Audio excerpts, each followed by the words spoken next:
I also want to add a Mental Monday in here because I haven't done one in a while, although you may say a few of my last posts had to do with the psychology of kicking asset life. So one of the things we're passionate about at Askren Wrestling Academy is we'll take anybody. I don't care if you've done wrestled. I don't care if you suck at wrestling. If you want to be in the room and you want to get better, we'd love to have you. Right? It's kind of that simple. I cringe when I see some of these 7, 8, 9-year-old baseball teams make cuts. I think it's a lot of sports at that age, honestly. But if you want to have a good team long term, you want to keep as many kids as possible involved because you don't know who's going to develop, right? I've had kids who never qualified for youth state that have placed at state, went D1, right? Many kids. Our most recent one, Brady Collins, I don't think he placed at youth state. Definitely did down to 8th grader. Just placed at junior nationals, right? You don't know who's going to develop. And so this philosophy of cutting people is really stupid. And any coach that abides by that, you guys are making huge mistakes.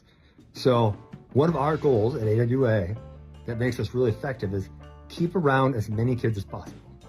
Now, I don't think we've ever had to kick anyone out, but there are standards.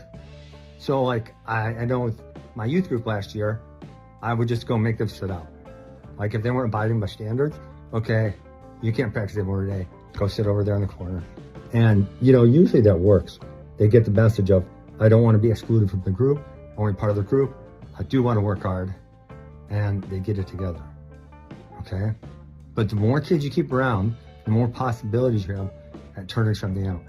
And honestly, lots of times when kids are really good at 7, 8, 9 years old, either the parent has already put a bunch of time into them, or some kids just physically mature way earlier, right? But that means there's an upside. So if a kid physically matures early, they have less physical maturing to do as their life moves on. And then you have some kids who are super physically immature, and once they mature or once they catch up to those around them, then they're going to be fine. So I hate cutting at young ages.